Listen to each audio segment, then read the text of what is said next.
We now begin our first panel discussion, creating opportunities for scientists and researchers at risk in the non-academic sector. It's my pleasure to introduce you the moderator, Mr. Konstantinos Tararas.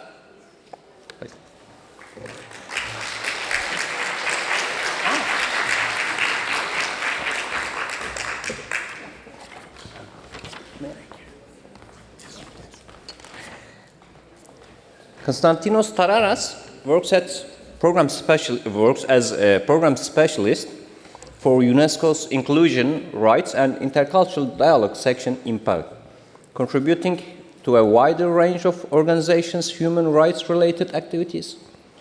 Highlights include the promotion of a human rights-based approach in UNESCO programming and effort toward the normative clarification of the right to share in scientific advancement and its benefits.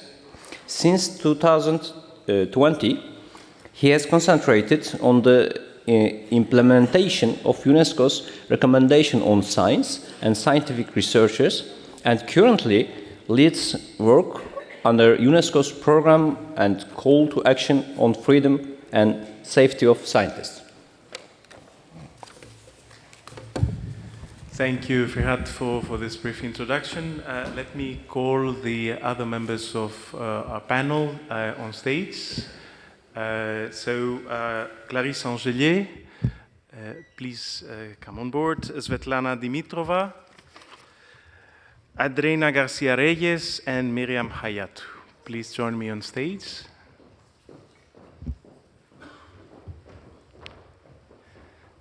And so, with your permission, I'll use my privilege as moderator for some brief introductory remarks.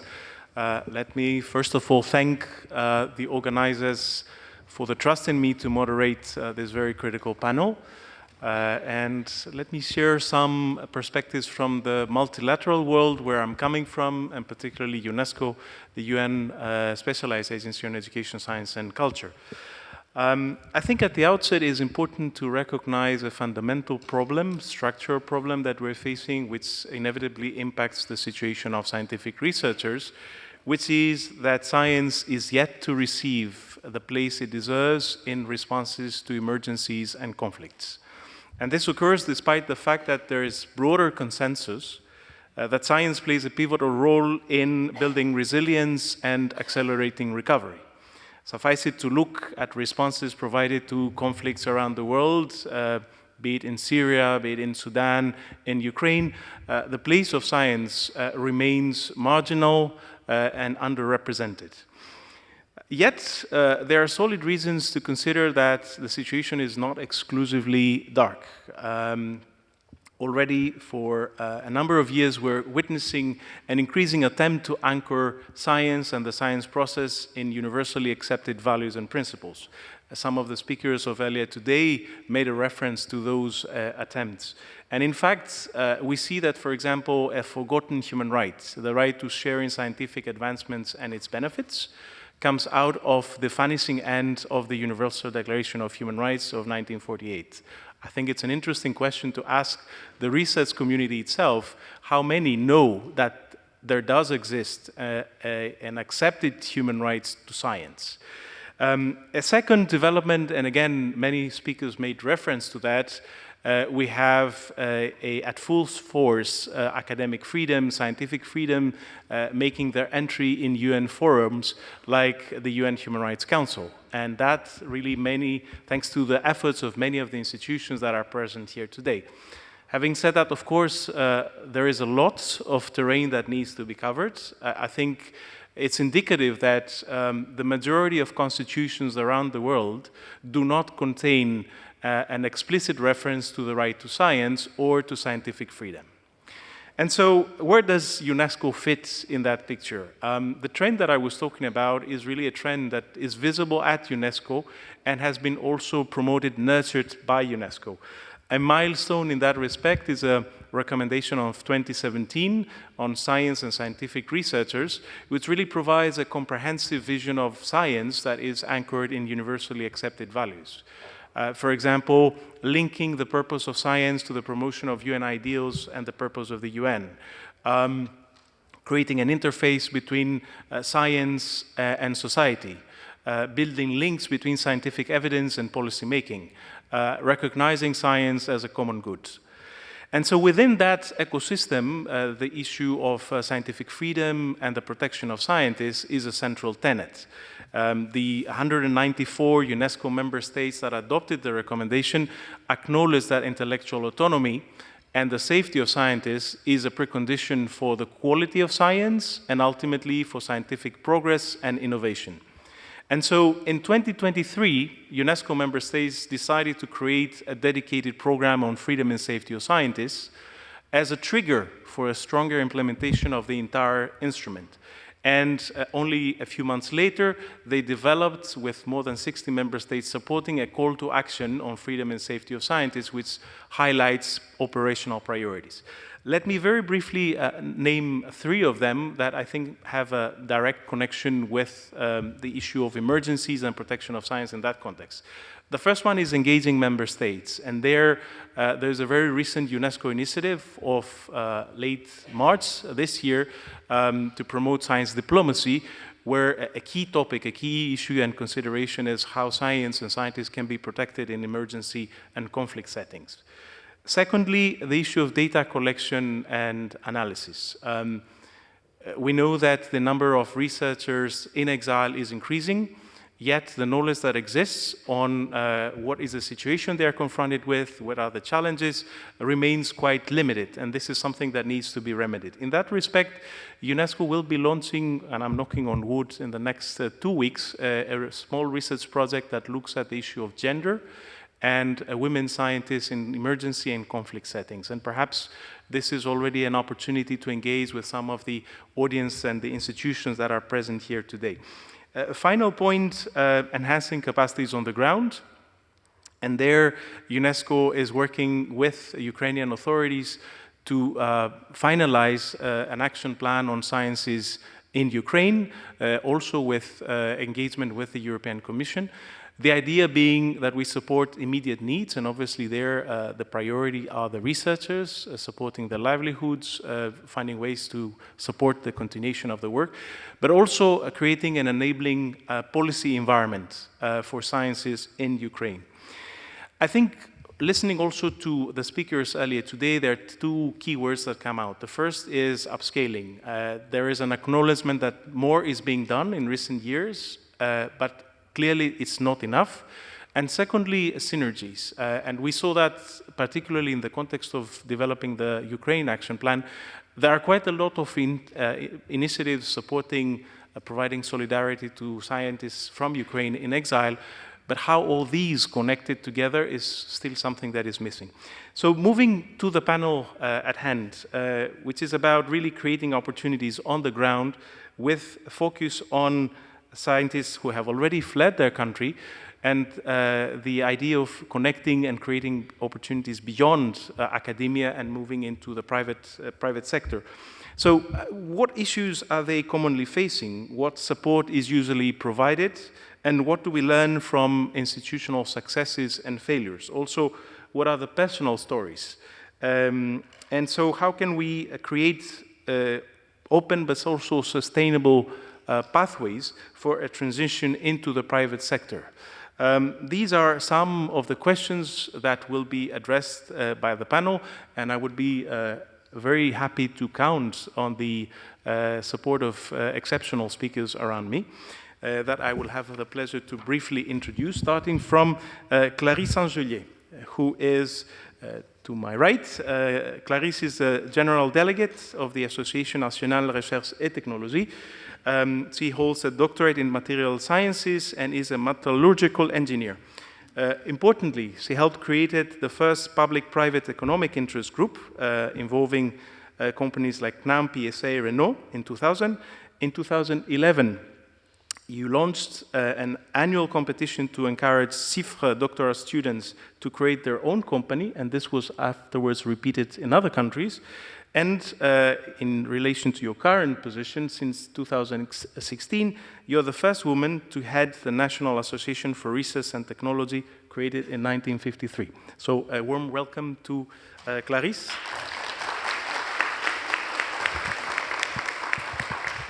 Let me now turn to my left and Svetlana Dimitrova, who's coordinator of the EURAXESS Bulgaria network in the University of Sofia.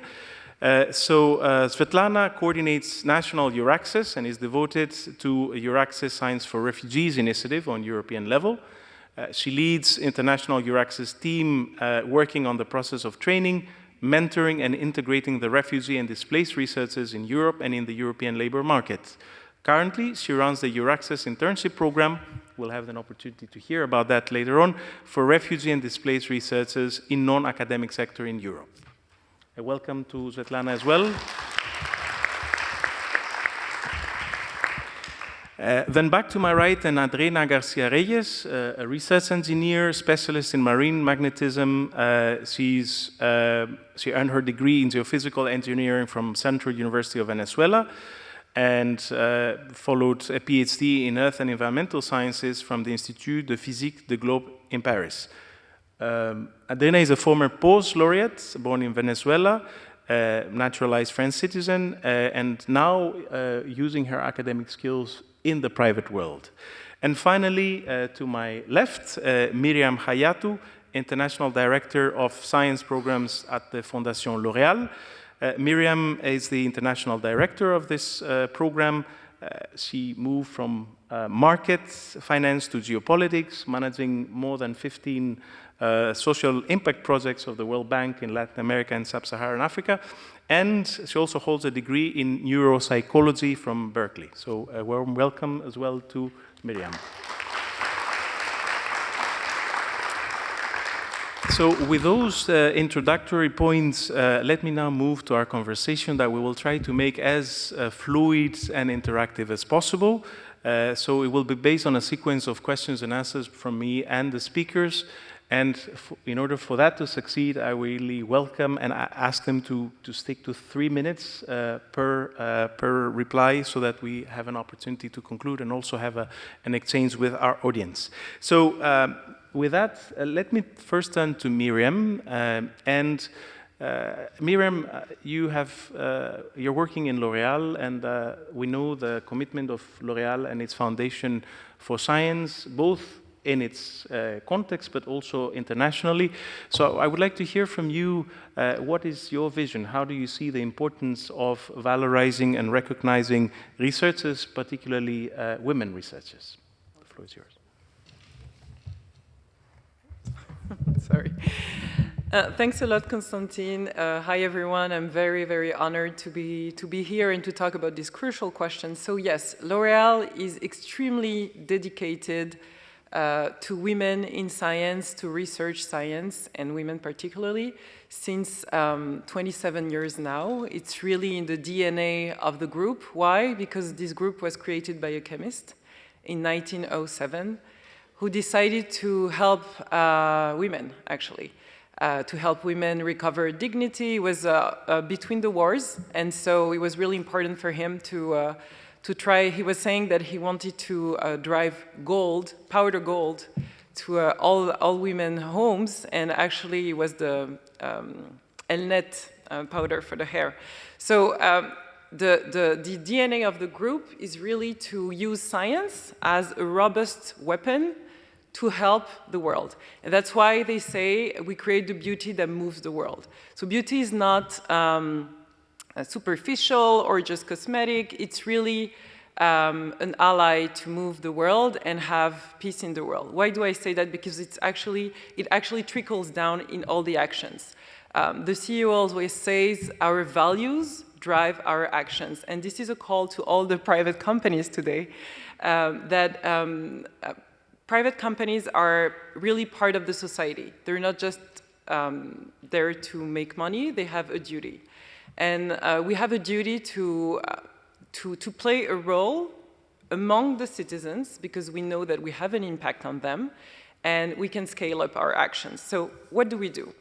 In the Fondation L'Oréal itself, we've been acting since 1998 with the UNESCO, hand in hand, to drive, recognize, and help women scientists in the world at a lot of stages in their lives. So the first program that was created was the L'Oréal UNESCO Women for Science program, the most renowned program. And we always say that we have three values: excellence, diversity, and ethics. Excellence is kind of obvious.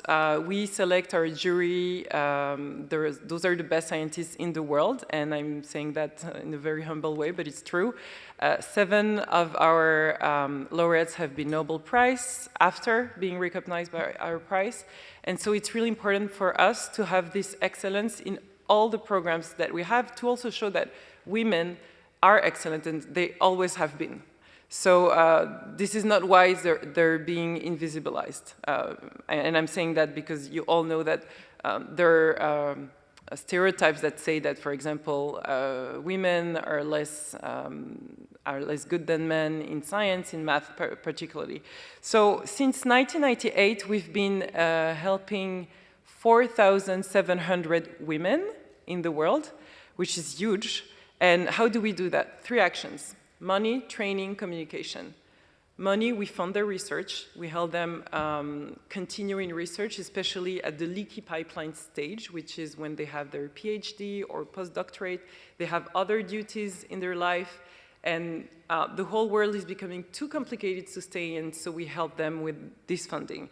We equip them also with training, leadership training, salary negotiation, everything that helps them be at the table and make their science be heard by the world. Because the science that is not communicated does not exist.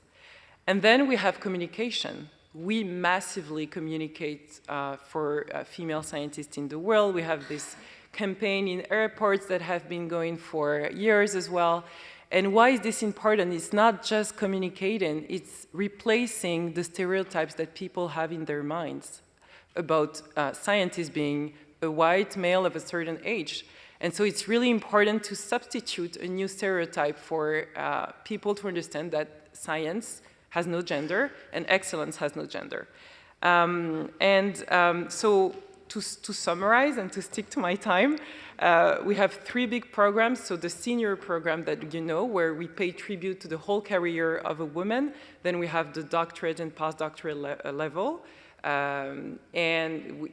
Where we fund their research, and then we have a program for high schoolers. So we help young girls being able of what they want to do in science or elsewhere, but do it well and do it successfully. So I just want to wrap up with the private sector role, saying that we have structures that are well in place, where we can upgrade skills, we can connect people, so use our networks, and we can fund. We really can fund. It's a decision to make from the top down. So it's not only a question of image or communication, it's really a question of peace, and we have a duty to do so. That's it. Thank you very much, Myriam. And really, it's important to highlight the investment that is coming from L'Oréal on this issue and the importance that you give to changing the mindsets around this. Now, let me turn to a lived experience and to Andreina. Andreina, from your experience with PAUSE, please share with us briefly your transition from exile to PAUSE, but notably the motivation that brought you to the private world, to work for a private company. The floor is yours.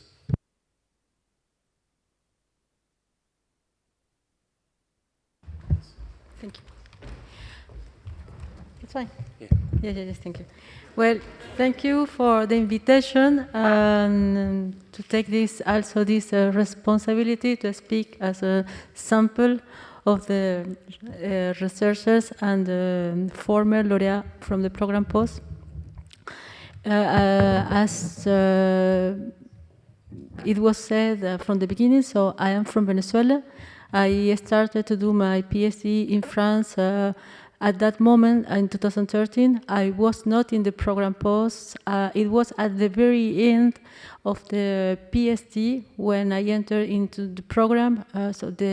As you see, the program is benefiting not only researchers that was at risk in their country, but the risk situation was presented already when I was in France. And then I got the bourse for 2 years. It was ended during the COVID time, and then I moved to the private sector. Well, we have no time to speak longer about my history, but what you see here is a woman scientist, is a mother scientist, is a Latin American scientist, and you can imagine how sometimes it can be difficult to start a career in another country that now is also my country, and that country became part of my life. But yes, at the very beginning, it was really hard to start. Maybe I missed the point. If you want to. Maybe one point regarding your motivation behind turning your sights to the private sector as an opportunity for career development. Yes, I think that one important point for me is to keep in mind is that we have a responsibility with society first. So I know from scientists, our motivation is, in most of cases, vocation and passion through the things that we do. And we think we are useful in doing science, but sometimes we think that we are not useful anymore if we move to the private sector. I confess that when I finished my postdoc, I have more than 10 years experience in the academy, and moving to the private sector, I was divided, my opinion. I was at the first thinking, well, I would like really to stay in academia, but I knew what were the statistics in France about hiring researchers, how difficult it was. And I was thinking, I will consider to move to the private sector if the project that the private sector is proposing is fit a little bit with the things I would like to do, and I will feel I will be useful and I can apply my research. And that's what I did. I was lucky to get contacted by a company that they needed someone with my skills, my expertise, to do applied research. That is the thing that I'm doing actually. And I passed almost 2 months looking for different options. And during the time I was in the program post, I was offered some training to prepare my professional network, training to upgrade, let's say, my scientist skills, my technical skills, even my skills regarding the French language, and all, let's say, all this ecosystem of variables, they help me not only to enter into the private sector, but also to reshape my state of mind regarding that view that I have from the private sector. So actually, I feel very comfortable with the position I get, because I serve as a bridge between the academic work that I know well and the private sector. So I give you an example. That's the last one. I am actually working in a project that involves universities in Chile, a private company in Chile, another institutions in French Polynesia, and also institutions in France, and the company where I work in France. And we have been building a scientist project that involves also new technology, and I feel really happy of being coordinating this project, and I think that part of the success is because I have been in both sides. So that's it. Thank you, Andreina. Let me now move to Svetlana. Svetlana, we heard the personal story of Andreina. You have the institutional perspective of EURAXESS. From your experience, what are the challenges that researchers at risk face when it comes to their long-term professional integration? Thank you. Let me start with the question to the audience. Here, most of you are researchers, right? Yes. Nobody raised a hand, but I suppose you are. So, most of you experienced yourself mobility in your career, right? You did. You faced some difficulties, right? But before going on mobility, you decided to go. And you prepared a bit. Okay, you faced difficulties. These difficulties were related to language, to local culture, to some human things like housing and arranging stuff. And most important with difficulties is the research system. You go in another country, especially if you go outside Europe. You go in another country that is with totally different research system and different organizational culture. And you face all those difficulties, right? Imagine now a refugee or a displaced researcher or a researcher at risk that did not have time to plan their move. More of that. They did not want to move at all. They did have their own research networks at their home country. They did have all the things settled for them to work calmly in their home country, and at the end, something happens and they are forced to move somewhere else. More of that. Some of them experience even psychological trauma of war or other type of events in their countries. So what happens to those people that come here to Europe? And the question was to pay some attention to the difficulties they face. They face all those difficulties, but on top of that, this is the psychological trauma that they bring with themselves. This is exactly the most invisible and at the same time the most difficult to overcome. And where on top of everything they move even in another sector, this is really a challenge. This is a challenge for everyone that comes to Europe, and we are here people that are inspired by the mission to support them. So one of the things that EURAXESS did it started with this initiative, started with supporting mobile researchers that come to Europe. And we were experienced even before starting to support refugee researchers and researchers at risk that come to Europe. This is what we do. We actually support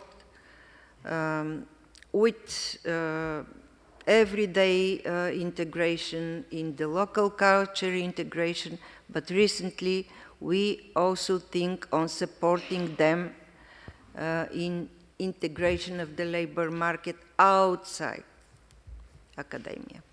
So this is it. Thank you, Svetlana.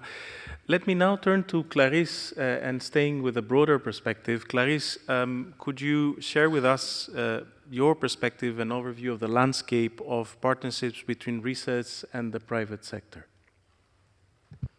Good morning. Thank you very much for your invitation. It's a pleasure to be with you this morning.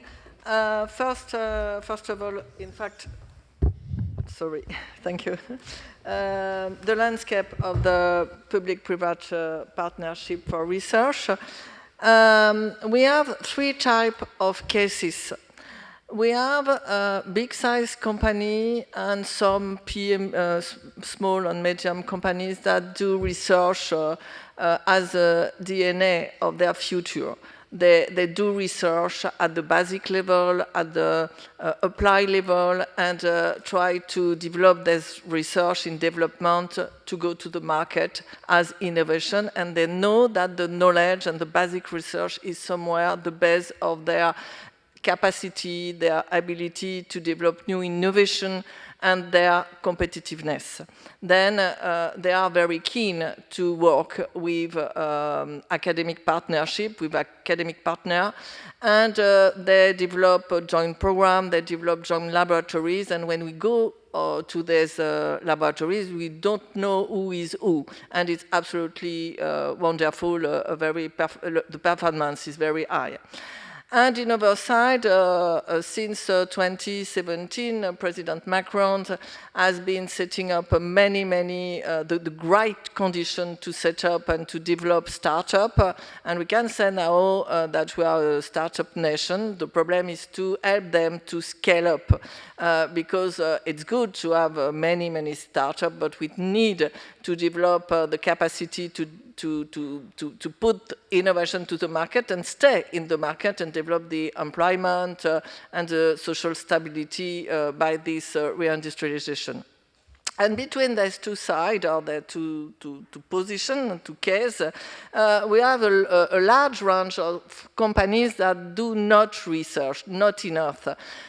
They stand their development and their innovation on the base of engineers, because in France, for about 200 years, we developed high-level schools that train engineers, and as engineer, we know that we are able to do everything. And they develop innovation through their engineer department, but they are not keen to develop research. And I somewhere caution about their ability to cross the future if they do catch research knowledge inside their development and innovation. And I have two cases, if I have time to explain them.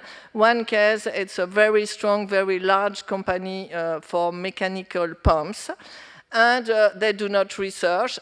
They think that just innovation through development within engineer is okay, but I'm very afraid to them about artificial intelligence, the need of capture data, and I think that the future is not so easy if they look at very closely. And I have another case, a brilliant case. It's the older company in France, Berger-Levrault, set up in 1670, a very, very old company. And at the beginning of our century right now, they had a problem, and they employed about 40 PhD to help them to go out of the box. And I can say they saved the company. And then the two cases show that I think that company are not on the right path if they forget the importance of research. Okay. Thank you very much for the very encouraging examples that you shared. Let me turn to a second round, but I would really like to ask you to be briefer so that we can have an opportunity for quick questions from the audience. So let me turn first to Andreina. Andreina, what have been some of the advantages or the barriers that you faced when you moved into the private sector? I mean, you mentioned something in your introduction, but maybe you want to provide one or two insights on that. Excuse me. I think that the advantage is that I think that I can be useful. I continue with the same idea that I think this is a responsibility with society. If we see that in a broad range, I will say that my starting point is that we should try to do the best from the place we are. And at least I feel that my duty is at least fulfilled with myself. That's a little bit selfish, but I think it's good. I think I can apply my expertise. I think that I can continue doing and building a nice professional network. And another thing is that I am thinking that I help even people in private companies to change their mind about what they think about research is. A researcher is. Because something that is well known that people come from academia, usually we used to tend very rigorous discipline and very methodological people. Sometimes the mindset in the private sector is like they are afraid that we are so rigorous that we will take more time than expected in some specific procedures, and trying to respect the times of in the industry. That is something very important, and trying to show that we can also get very nice results, and so even some different options and point of view. That is something that for me I take as an advantage. There is something not advantage only for me, but kind of to take home message for researchers is that if we compare how the world is shaped actually to 3 decades ago, and thanks to internet technology and all the dissemination of news and information we have, I think that we are in a point of the history where institutions and private companies, they are more aware about what is happening and what is a researcher at risk. And even if the world is going into drastical, sometimes extremist positions in the political point of view, I think that that level of awareness is higher than in the past, and that we should take profit or advantage of it. I will say not everything goes against going to the private. There are many things that we can still do and contribute, even rather from the academy or from the private sector. That's it. Thank you, Andreina, for sharing these perspectives. Let me turn to Svetlana and your experience with the EURAXESS internship program. What exactly opportunities does this create for the beneficiaries? Thank you again. In EURAXESS, what we do right now, we are running an internship program for displaced and refugee researchers together with the non-academic sector. So what we offer, it's a bit of a pilot with not a huge financial resource behind it, but still it's an opportunity for non-academic sector, companies, libraries, hospitals, museums, NGOs to explore what it is to hire a refugee researcher or researcher at risk. And since most of those organizations do not have internal resources, this is really an opportunity for them.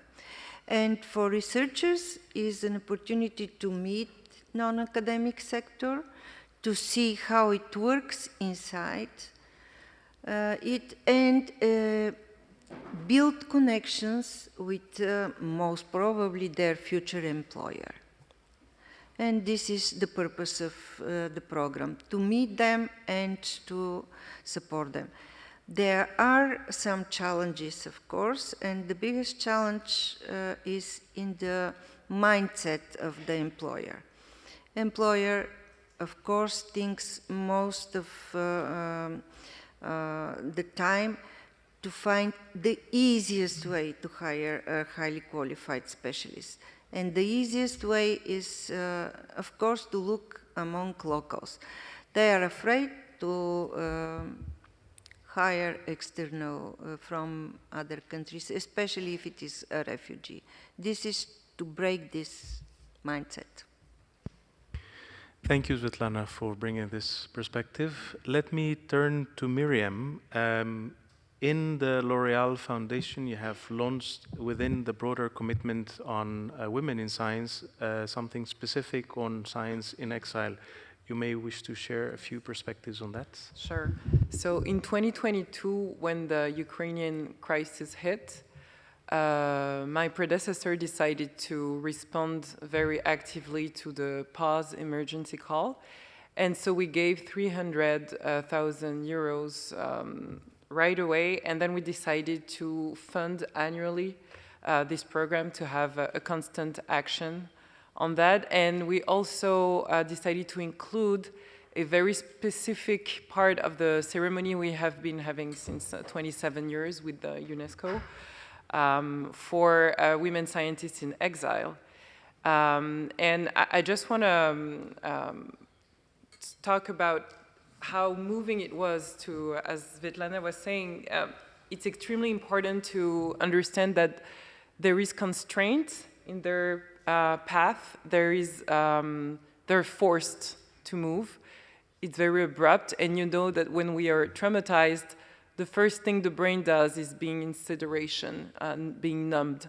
And you're still being a researcher, and you still have to fight for your life and try to build a future in another place. So that's why we decided to pay tribute to all of them, because courage, resilience, force are the values we want to of course, showcase, and it's extremely important for, I mean, of course, the survival of science, the emergency these women are facing on the short term, but also on the long term to have these role models protected for the younger generations. And I think that was really the ambition of the group in doing so. Thank you very much, Myriam. And then let me turn to Clarisse. You have already mentioned some examples of the opportunities for researchers in the private sector. You may wish to elaborate a bit more on what are the pathways there, what are the entry points that the private world may offer to researchers. Thank you. Thank you. Yes, two parts of the answer. First of all, ANRT, the association that I've been managing for 10 years, developed on the behalf of the research ministry program named CIFRE that train PhD students in the framework of partnership between company, small, medium, or big, and academic laboratory. And we are former 30,000 doctorate, and right now this program gather more 5,000 people. It's a very huge program that cover all the scientific fields and all activity sectors. And then we welcome 25 foreign people, and it's an opportunity for people to come in France to do research as a PhD student in the framework of private and academic body. But research is also a path of career, and you could imagine to develop your research in the framework of a private company. It's not only opportunity in academic body, but also private sector need high-level scientists. And as I said just before, company develop basic research also. And then I think that right now, and especially if we think about the American scientists and the program shown by President Macron Monday on the Choose Europe for Science, it's a very nice opportunity for company to welcome high-level scientists. And I have contributed to prepare the show of Monday with the President Macron. And I have done a survey to my private company members, and many of them are at the good position to welcome some of foreign scientists, then I think it's a very good way for every people who want to do research, not only in academic body. Thank you, Clarisse, for recalling the context, but also putting the emphasis on the points of convergence, excellence, competitiveness. Let me now turn to the audience and with the help of the colleagues or the organizers, we could take 1 or 2 questions to the speakers. Please be very brief in your intervention and mention if your question is directed to a particular speaker. Any question? Yes, please, the gentleman to my left.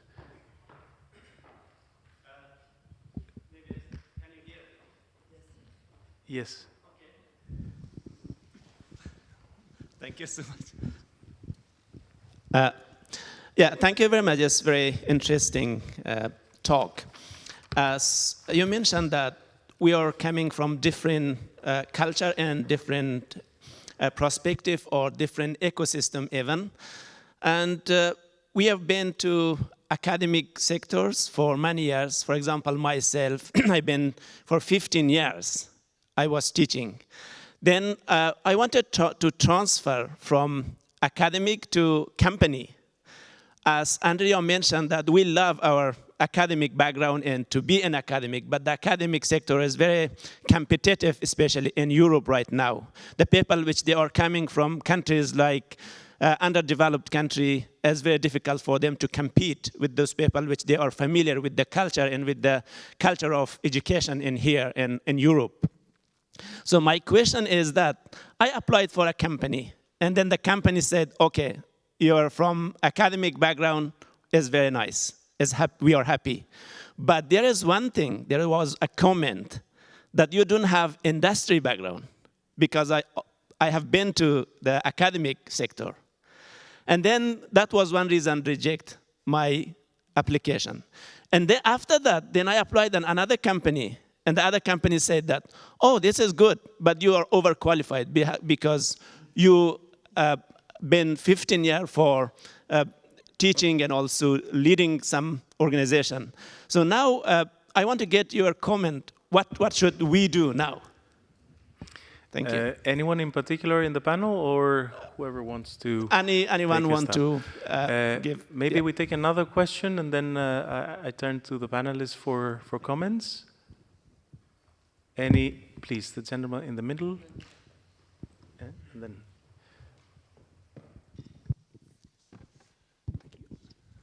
Yeah, thank you. So I'm Philip from the DAAD, and I have a question to Svetlana regarding the internship program. So just very briefly, how long are the internships in general? Who pays the salary? And maybe what's your first experience with the success of this program? Thank you. And maybe the gentleman to the right.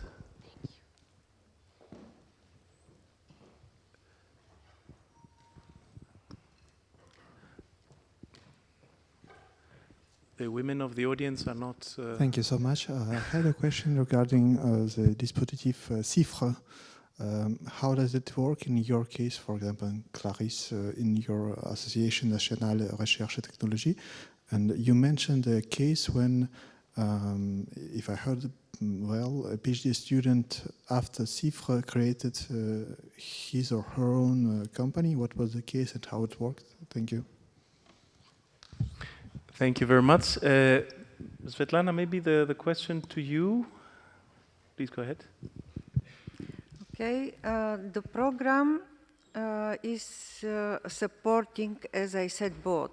So the program pays to the organization, to the employer, the average salary for the specific country, and then the employer pays to the researcher the amount. The maximum period for which they could hire this testing period is 6 months. You can hire as an employer more than one. There is no restrictions on that. So you can open several positions if you want to create a team that would work on specific topic. And at the same time, there is no restriction for a researcher to apply for different offers that are published on the website of the program, but they have the right to take only one position. They cannot have two or more internships with external sector. And there is, of course, a website of the program, so after the event, it will be in the link to it will be in the materials of the event. Thank you. I can also target on this question. Yes. It is a very good question, and it is very important how you present yourself. When you go to apply, you have to think on what would you like to do for this company, and what could be their benefit from your work from them. If you have explored before what is their area of research, what they do, and what what problems they would like to solve in the company, you can build your motivation letter and your CV on stressing the strong sides that you built during your research career before that could help solving these problems and that could help to develop the company further. So in this regard, you can turn your academic experience into an advantage and not to disadvantage, as they said. During the interview, for instance, if you reach this level for interview, you can point out these specifics. But for this, you need a training, and this is what we do at EURAXESS. We do training for CV preparation, for motivation letter preparation, and also for interview training, how to speak and how to convince the other side that you are the right person for doing this job. Can I build upon that? That's a very interesting question. And at first I wanted to make a joke, let's say, change companies. But so there might be two things. I think some companies really don't want to do this work, for sure, you know, and we have to appeal to more. But then I totally agree with Svetlana. Don't let the employer make this work. Actually, don't let them try to understand how they could fit you in. You have to take this responsibility. You have to, for example, go on their website and really target a position you could be good at. And so they will understand that you're ready to have this level of salary, for example. If you say, like, let's say, project manager in some industry, you are ready, even if you have 15 years of experience, to have this kind of salary for 1 year, for example. And they're going to be open to it, you know, because if you arrive with your very impressive CV, they're going to find some answers and they're going to be like, no, he's going to be bored. And so don't let them make this work for you. You have to arrive and say, these are my skills, my transferable skills from my academic background to the private company background. This is the value added I can bring to your society, and this is the way I want to do it. Thank you, Myriam. Then Andreina, and then to Clarisse for the question addressed to her. Yes, brief point, Andreina. I will share some something that one day my boss told me. He told me, you have a very nice thing that is that you come from academy, and you have a very bad thing is that you come from academy. Is that he was telling me, you know, people in the industry, they don't speak as people in the academy. You cannot continue speaking about that way. Well, that was the first months in the company. Just I endorse everything that has been said actually, and I would like to add that CV, interview, and everything that you are sending at the first stage to the company is a message that you are passing. And because it's a message and it's part of communication, you cannot pass the same message to the same receptor. So you should take into account who is receiving that message and to adapt. And that is the most difficult part. The most difficult part is that if you come from academy, and if you present as an academic that has 15 years experience in the academic sector, so maybe the person or the institution that will be in the other side, they will say, well, maybe he's not willing to change. Maybe he's not willing to be a little bit flexible as the way he presents himself. So that is speaking as the way you see yourself. So I will recommend to everyone that is trying to do some transition to another sector, or even institution, to try to put in the position of the other and try to see what is the message you really want to pass about yourself, and if that message fits the needs of the other one. So that should be kind of synchrony or synchronization in time and chapter of life in both sides. That's very, very important for me. Thank you, Angela. Clarisse? You address a very strong question, and it's in fact the mobility, public-private mobility for people. And our French minister, Mr. Baptiste, has told you 2 weeks ago to work on it, how to boost the exchange of people between private and public sector or academic sector. And in fact, what could be my advice, in plus all the good thing told, is maybe to show or to develop a partnership, research partnership with some companies, and through that, go inside them, you know? And I don't know your path of career, but I think it could be step by step to go inside the company that you would like to be involved through the partnership from your actual position. I think, but it is a problem. It is a problem because companies don't understand how it's good for them to employ scientific and especially academic scientific. But we have the opposite. If some people from private company are not so welcome in academic body because of our question, our matter. And to answer to your question, Mr., it's true that the SIF program, because PhD students are involved in company, in plus academic body, they are able to check or to build a new company on their research project. And we have numerous former PhD students in SIF program that who set up their own company. It's between 10 and 20%. And it's true that between 2010 and 2020, I have set up each year a contest to improve their ability to develop their companies. And I can give you my email and we can pursue the conversation. Thank you very much. Thank you very much, Clarisse. We come close to the end of this panel, and rather than myself trying to capture the many perspectives that speakers have shared with you, I would like to ask them to give me one sentence on their key recommendation, key message. And let me start from Svetlana to my left.